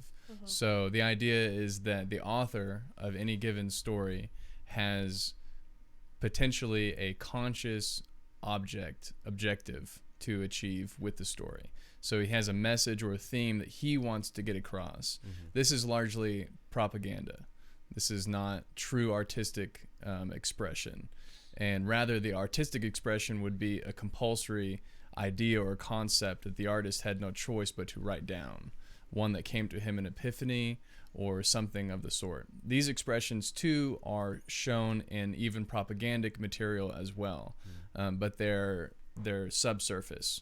So you have to look past the surface of intent to see what is actually shown. This is unconscious content that was expressed unbeknownst to the author, things about himself that he revealed that he had not known. So you can tell with people's words, say, for example, in conversation, the things that they say have an intent, but you can see through the subtext of it what it says about them, right? So the fact that McMurphy attempts to convey things to people is of little matter, really, because the majority of what's being said between McMurphy and Nurse Ratched is irrelevant superficially and is only majorly relevant subtextually. So that's the same thing to be said about the stories here, is that if we take a look at them from an archetypal or unconscious expression, then we don't get bogged down so much in like, well, the conscious intent to try and avoid the tropes or the conscious intent to try and convey some racial equality or any kind of idea or concept, then we don't get bogged down in that. We see what actually is being conveyed. Yeah. So I don't know. It's just an interesting idea. But that's one of the... Well, where are we right now? Oh, I don't have any notes on those. That's why I can't find them. Oh, yeah, okay. Yeah, this is the last chapter. Yeah. 15? Yes, 15, chapter 15. And it really goes deep into the fog and how it affects the chief, and he's almost completely like drowned in it and lost in it, and he's kind of struggling with whether being lost in the fog is better than finding his way out of it. And then he used to like yell for help when he'd get too lost in it, and I think that's when they would go and give him like electroshock therapy. Yeah. And everything, and eventually he just kind of started accepting that the fog was better than crying out for help or something like that. Which is a classic philosophical debate, right? Is that, to use a more modern analogy, the conversation would go something like, if you had the opportunity to impose a perfect reality on everyone in the world that had no woes and no problems, would you? Or would you doom them to have a pain and suffering of existence as we do already? And so which would you choose? And I think Chief seems to be, trying to decide which one he prefers, reality or the void with no pain or suffering. And he thinks that they have like fog machines set up and and everything like that they used to use like back in the war that he's describing. Which again is why I have this theory that everything that Chief experiences is visual.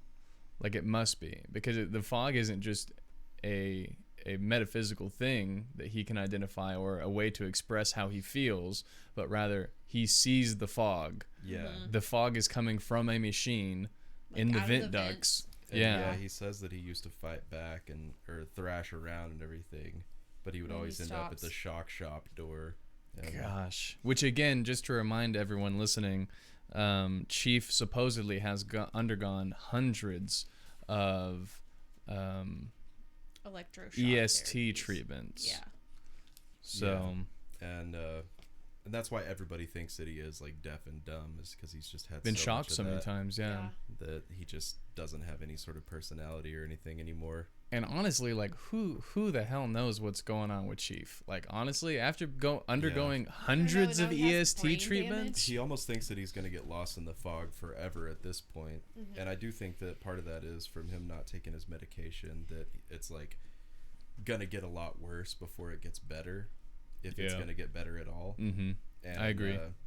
So he's like, he thinks he's saying goodbye to everybody, and he's like talking to the old man who's looking at writing on his hand or something, and for the first time it really makes sense to the chief, and he feels like the guy's not crazy after all. And anyway, yeah, like while all this is happening, they're voting again on when they can watch TV. McMurphy's like having this big back and forth He's with freaking Nurse out Ratched. because he doesn't want to miss the World Series, and he was like, even when I was in prison, when I was in the cooler he was like, back in September, he was like, I could watch it, and so he's just so upset. Whenever I think about Chief like not being able to move and like all the fog and stuff, have you guys heard "Brain Damage" by Pink Floyd? It starts out like very like just spaced out, and it just starts out like the lunatic is on the grass, and it's just so like you're just so like spaced, and it perfectly describes what's going on with Chief sometimes. Like when I listen to it, because I was thinking about it, him just being like unable to move and just being like very like bogged down. I was like, yeah, this is the song that's in his head right now, where he's just like. That's kind of nice to think about, like some art that pairs well with other art like that. Yeah.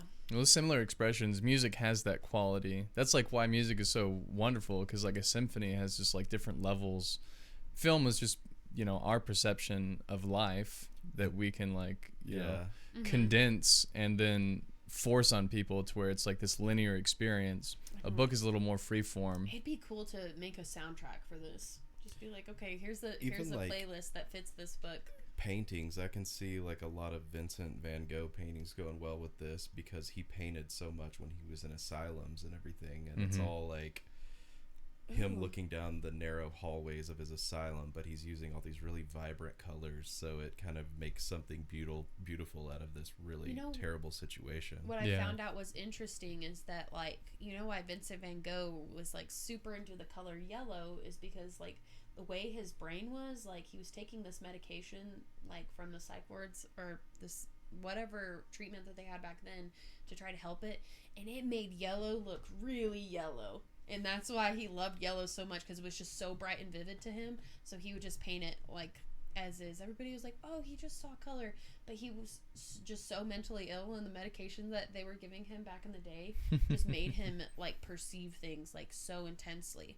So it's just cool how flip side it can be. Either you can be like super manic and like off the wall, like bouncing, like we have Van Gogh, this artist, and then we have this sleepy Indian who's like he can barely lift his arms from the chair and just, like, barely function for anything. So I love it so much. Like this book is just so, it encapsulates just the different forms of like people being sick. So we have like someone stuttering, and it was so cool because Chief's talking about like Billy stuttering and him explaining something, and he was like, and I heard and understood him for the first time in like 6 years that I've been here. He was like, I know exactly what he's talking about. I know exactly what he's saying. And like how clear it was. It's almost, I think he feels like he's finally like dying, or he's resigning himself to just getting lost in the fog. That's what I'm saying. I like highlighted he was talking that. about in the previous chapter, the guy, all he had to do was wait. And I think that's kind of like the moment he thinks like the wait is finally over or something. Yeah. And then he snapped back to reality. Whoop, there goes gravity. There goes Rabbity's choke. It just cracks me But up. it's McMurphy who brings him back when he's like trying to force him to vote, because Nurse Ratched is counting all of the people on the ward, including the ones who aren't even like physically capable of raising their hands in the vote for if they switch the television time from 6:30 in the morning to in the afternoon.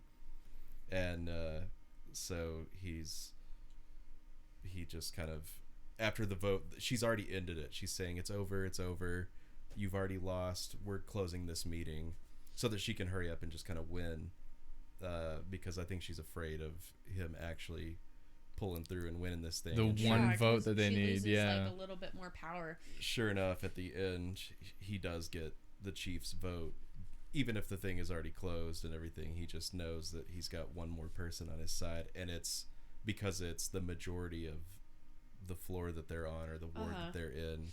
He is now like basically taking control.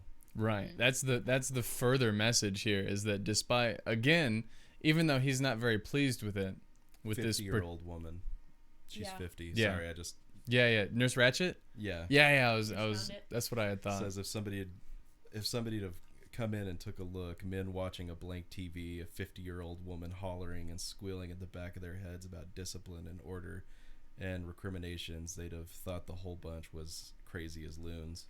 I guess that's actually how it ends. I forgot that there's a little more to Is that it. he just goes and sits in front of the television And turns it on And and everybody, decides like, he's just won the vote, so goes he's and gonna sits do with it. him. Yeah, it was really great. I like well, it he when starts he's running narrating, around. doesn't he? He starts talking about the I don't think so. I think he's just sitting there smoking a cigarette with his fingers locked behind his head and his feet propped up, and he's watching it as if there's something going on. right, yeah. And then Yeah. other people start sitting down next to him, smoking cigarettes. Like, they join forces. I love that. I love that he was able to wake Chief up because he was standing over me in the mist, and I was like, just leave me alone. and she uses the control room Yeah. to shut the television off while he's in the middle of watching it, but he just continues doing it like he's like there's something to see, and all the other guys decide, yeah, let's go against her. Yeah. And she's just raving, Which is like angry the at big him. deal. Despite he lost, like the con man he is, he put himself in a situation in which even if he loses, he wins. He wins, yeah, Yeah. because if the public relations people walk in, they're going to be like, oh, they're actually not helping these people at all. They're all just watching Nothing. nothing. And Nothing at all. so he just wins because I think he references somebody's, Nurse Ratchet did. She was like, talking about somebody else's protest. It was like, didn't you refuse to eat for 3 days? And that gives him an idea. That literally her saying that, he takes that and he's like, you know what, I'm gonna do my own little protest. Like, because he was talking to that old man about how he had to have the news at 6 instead of 6:30 in case the bomb dropped, and that's how, like, and he actually got what he wanted by protesting. And so that's whenever I honestly think that came into McMurphy's head, and he was like, you know what, I'm just gonna be obstinate and get what I want anyway. Yeah, and what a creative solution as well. I mean, honestly, like, all right, well, we don't even need the TV to be on to enjoy Yeah. this World Series. And not just that, but they're all supposed to be working. He's got duties that he has to do, and that's like she's yelling at him saying, you're committed, you're under the jurisdiction of me. And Harding is the first one. He stops buffering the floor. He shuts off the buffer and just goes and sits down and lights a cigarette. And then everybody else puts down their brooms and rags and everything that they're using to clean up, and they just decide to not do what she says anymore. It's a really nice note to leave it on. But you just know, like, the second half of the book's gonna get pretty rough. Yeah. I don't. I feel like. I mean, I think I don't know. we're I haven't halfway seen the through movie. it and things are perfect. So it's Only got one direction to go, I think. Yeah. It's like he's tearing down her deck of her house of cards, you know, like he's just ripping apart it like one by one. But honestly, like, I don't know what's gonna happen, but I really just feel like it's gonna be bad. There's still another quarter, I think, of the book in which we're gonna keep ramping up into some Really? fun stuff. Have you read ahead? A little bit. Oh, So it'll be couldn't good. stop. It won't be that bad for a while. Okay, good. But- I'm glad. I'm nervous. But for when him. things start coming down, Yeah, I I think just- we're gonna finally see what Nurse Ratched is really capable of, Yeah. and what she'll resort to. What's the criteria for leaving? Just being like zombified? so it depends on who you are. If you checked yourself in, you can leave at any time. Yeah. You could Who just would say, check "I want to themselves in? leave." I'd be like, that's enough. So you're under Harding, Billy, these are all individuals who check themselves into the ward. Almost everybody, really, almost everyone except for him and Chief, I think. And well, the Chief other is from and the Chronics. and the Billy. Chronics, yeah, at this point, because and a they're lot of fried. them used to be acute, so I get the impression that even if they check themselves in, They wouldn't have they're been not able. getting never out getting out without anyway. having their brain fried or something. Yeah. To Yeah. the point where they're just submissive in society. Mm-hmm. So, But if Billy wanted to just leave, or if Harding just wanted to leave, they could just walk out. Yeah. McMurphy and Chief and the other Chronics are the few part of the ward that have no choice but to stay. Harding's got the real pale hands, right? He's like a He's a really smart guy. handsome. He's like Is he the handsome one? There's one that's like described No. as having like I think a that's movie Billy. star's face. I think that's Is Billy. that Billy? I think so. The Okay. stutterer. And he's got the wife that's really, really gorgeous. Or Harding something. is the one with the gorgeous wife. Okay, so Harding is the one who has like the Okay. long pale hands. Yeah, And Billy is, and I think he has a wife too on the outside. he has a mother. Harding does. Billy. Billy does. Okay, Harding's got the wife. Billy's got a mother. Yeah. Doesn't Billy also have a wife though? I swear he. No, he's too young for that. I think he's pretty young, isn't he? Yeah, I don't know. I just every once in a while they'll introduce characters and I'm like, this is really like Yeah, they have making quite me- a few different names, and going on. and they don't have a lot of substantial character build on them. So like, I keep and it's thinking also about done them- sporadically. So it's like, here's a little tiny bit of info about this one character that we haven't touched on in a Yeah. while. Like Yeah. again, it makes me feel like Lord of the Flies. It's Yeah. weird. I think I've only seen the movie once, but I'm still like thinking of a lot of the actors and stuff that are in it, Same. and I'm wondering like, in my mind now, I'm like, who do those guys play? Because I know Yeah. certain Right. people that show Guess up we in could it, look at the cast list. and yeah, it's like Danny Yeah, DeVito's in it, Yeah. Christopher Lloyd, who's Christopher Doc Lloyd. Brown, Yeah. and Yeah. freaking what's his name? Jack I know who Nicholson? plays- well, yeah, of course. I know who plays Billy though. It's the same guy who plays Chucky's voice in the Child's Play movies, and No way. he always plays a crazy person in everything that he's in. It's But not. it's like real young him, That's to where he's almost he unrecognizable. also voices Joker. Oh, That's He's in Star Wars. He's Anakin. no, that's Mark not Hamill. Anakin.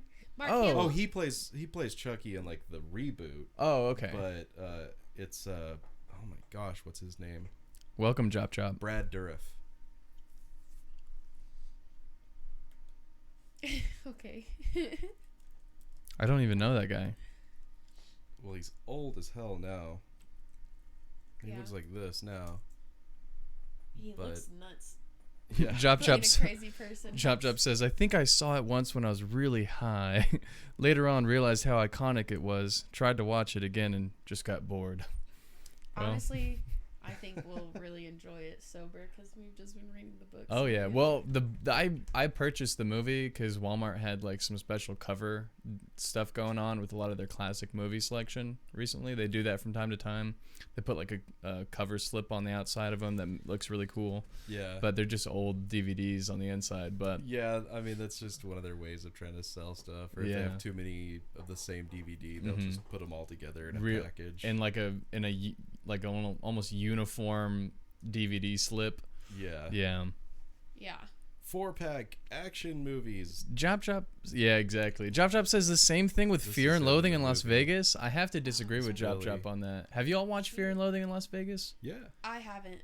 That's a wonderful. First of all, Hey, that should be in our hat. We should read it that is. book. It's in the Okay. hat.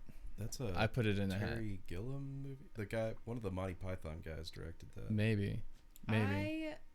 I haven't seen it, but everybody recommends it to me. It's a very good. Chop Chop says it was boring, but he also thought that Oh, One man, Flew that Over the movie's a Cuckoo's trip. Nest was boring. Yeah, I So don't see how you could find that movie boring. It's No. so trippy and weird. yeah, I mean, it's very, for me, Fear and Loathing in Las Vegas stresses me out. Like, it keeps my heart rate up. I'm stressed the entire you feel time. like you're tripping out. Yeah, It's like, you feel stressed because at any Yeah. moment they could die, they could overdose. At any moment they could get caught, they could like get into a wreck. Like all kinds of terrible things could happen at any moment, and it's just terrible. And they do a really good job of keeping you on the edge the whole time. That movie, Fear and Loathing in Las Vegas, the film, is virtually identical to the book by Hunter S. Thompson.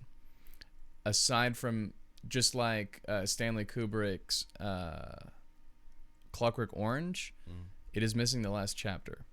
Oh.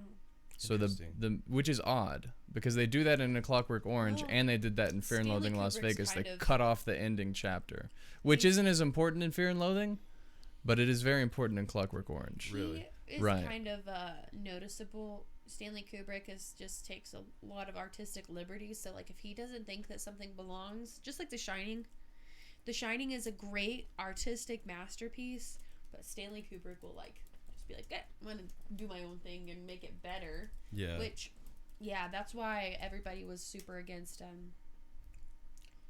Doctor Sleep, the sequel, because he basically it is a true sequel to the book The Shining, but not the movie.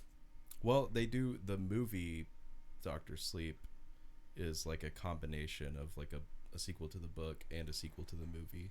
They make it Yeah. work like where the Overlook Hotel still exists at the end, where it burned down at the end of The Shining. Oh, But I mean, I hated that movie. I thought it was terrible. Dr. Sleep. It's That's like sad. it invokes like all this imagery and stuff from The Shining, which is like a classic, amazing movie, and this one is like, it's like almost like a PG-13 horror movie, like what you would expect from the quality of that, with a little bit of Stanley Kubrick imagery thrown in. So who directed Dr. Sleep?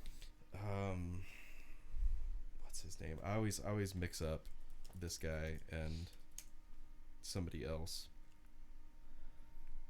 It was Mike Flanagan. Mike Flanagan. See, there's just very few people who can do good stuff with it's just like with Stephen King stories. Like a ton of them, if you let Stephen King direct his own films, they're gonna suck. Yeah, really be bad. So long. Consistently. There's just so much stuff. Oh, man. When you read a Stephen King novel, you're like, why is this even here? And he You're only like, why is directed this- one movie, and it was terrible. It was The Shining. No, what, Stephen King? No, Yeah. Stanley No, Kubrick. no, no. Stanley Kubrick directed He that. did that, but Stephen King did Maximum Overdrive, which is... No, this is why you don't know about his Shining, because it was so terrible. Oh, the television version? Oh, okay. Mm-hmm. It was his miniseries in '97. Oh, excuse Yeah. us. Yeah. It was really bad. Yeah. Well, it's like you take someone who's Stephen got- King hated Kubrick's Shining. Yeah. Because it's so different, but standalone, I think it he's is come so to like good. accept it more over the years for what it is. Yeah, because Accept it everybody's as like, no, you're crazy, dude. They made your own story better than the book, so... Yeah. Yeah. Which honestly, he needs to be reined in a little bit. He really Because does. If you ever like, just read get carried Stephen away. King novels, they just drag sometimes, and you're like, dear God. Like I was reading Cujo, and they were like, oh, let's talk about this cereal and how it made everybody throw up red, and I was like, this did nothing to further the plot. Like it absolute, but he adds in stuff like that all the time. So yeah, I'm glad that he doesn't get artistic liberty in creating there's some books, so like One Flew Over the Cuckoo's Nest, if it can be told like very similar to the book, I'm gonna be really pleased, Yeah. because it's a really good book. But there's some stuff that can just be left out. I think just like I think it's a good film adaptation, and I'm excited for us to get to it in 2 weeks.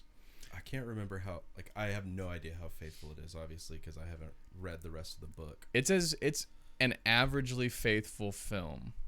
I know that. Oh yeah. It was condensed where it needed to be. I know McMurphy is like the main character, and it's not the chief, but I mean, for the sake of the story, that makes the most sense. Right. Because Chief doesn't do anything. He's like an and observer. you can't. There's only so much internal like dialogue that you can put into a movie.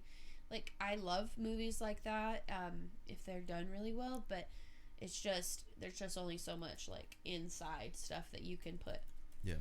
Oh, he's talking about his name is something Orwell. H.G. Wells. Is H.G. Wells? Yeah.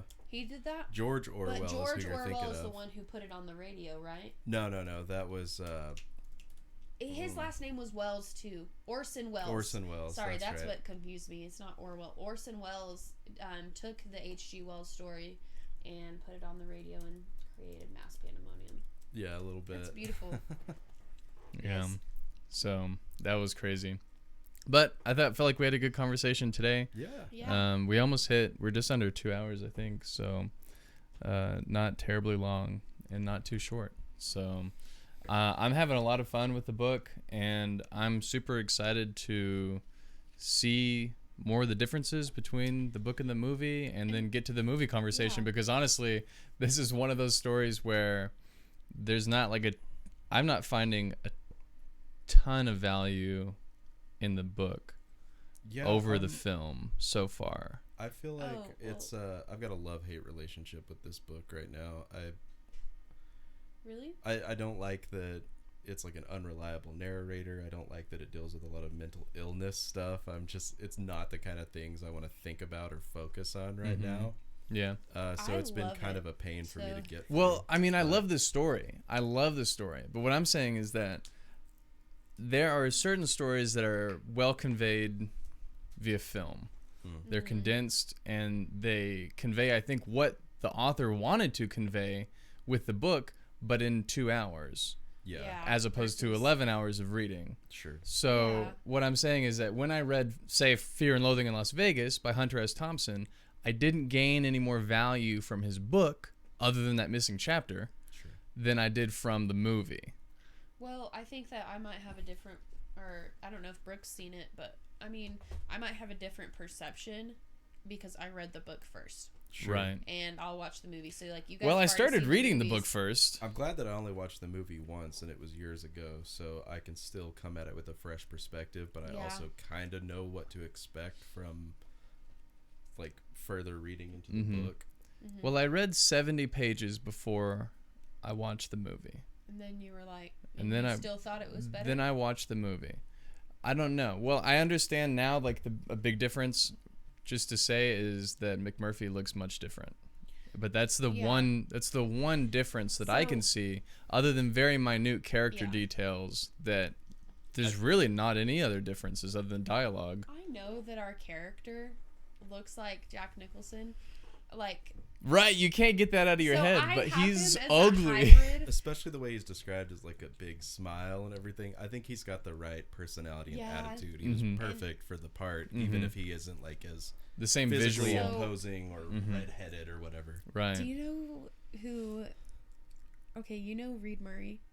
No, We who's went Reed to school Murray? with- Okay, we went to school. Oh, with okay. Someone big we went to school redheaded with. Man. Yeah, yeah, I imagine him as a hybrid between Jack Nicholson. yeah. and Reed Just Murray, this like big giant. redheaded man with his chest hair, but it's Jack Nicholson. So I'm like having this weird hybrid moment of like the two, like in my brain, and Nice. it's really tripping me out. Like every time I read it, I'm like, McMurphy's a very imposing individual. Like that's kind of what you forget about while you're reading the book. is how big Is that he's is so and- he's comparable to Chief's stature almost, not in his height, but in his Certainly, like, his I think even the chief is not described as being, like, terribly built. or anything. Yeah, he's just very tall. and Mhm. lanky. Yeah, Yeah. And McMurphy's kind of, like, more muscular and a working man. yeah.